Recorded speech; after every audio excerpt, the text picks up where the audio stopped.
किसी भी देश की नैतिक जिम्मेदारी है कि वो अपने हर बच्चे को मुफ्त एजुकेशन दे।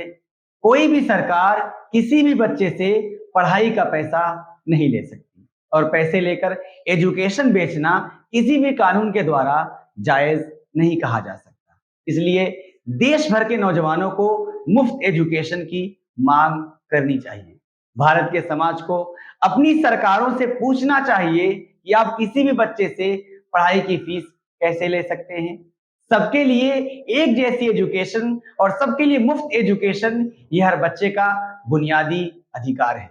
लेकिन भारत के लोगों को दिमागी रूप से गुलाम बनाया गया है, बल्कि हम रिवायती तौर पर गुलाम ज़हन ही हैं। इसलिए जब जेएनयू के छात्रों ने फीस बढ़ाए जाने का विरोध किया तो भीड़ ने जेएनयू पर हमला किया और घुसकर लड़के लड़कियों के सिर फोड़ दिए। आप तसव्वुर कर सकते हैं कि कोई समाज अपने ही बच्चों के इसलिए भी सिर फोड़ सकता है कि बच्चे फीस कम करने की मांग कर रहे थे।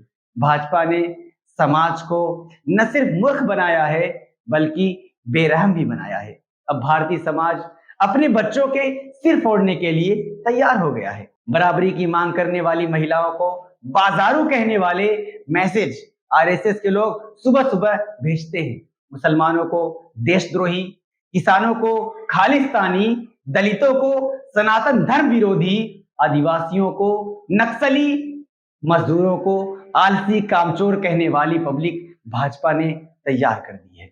देखिए समाज को किस चतुराई से बांटा गया। अब भाजपा के गुंडे और पूंजीपति और भ्रष्ट पुलिस और नेता मिलकर भारत की जमीनों पर कब्जा करेंगे, नौकरियां खत्म कर देंगे, बैंक का पैसा खाली कर देंगे, लेकिन जनता इसे रोक नहीं पाएगी, क्योंकि अपने बच्चों का सिर फोड़ने वाले, औरतों को बाजारू कहने वाले, मुसलमानों को देशद्रोही, किसानों को खालिस्तानी कहने वाले, मजदूरों को आलसी कामचोर कहने वाले, आदिवासियों को नक्सली कहने वाली पब्लिक कभी भी एकजुट होकर ना तो समस्या को समझ पाएगी, ना उसका सामना करने की उसमें एकजुटता बची है, ना समझ बची है।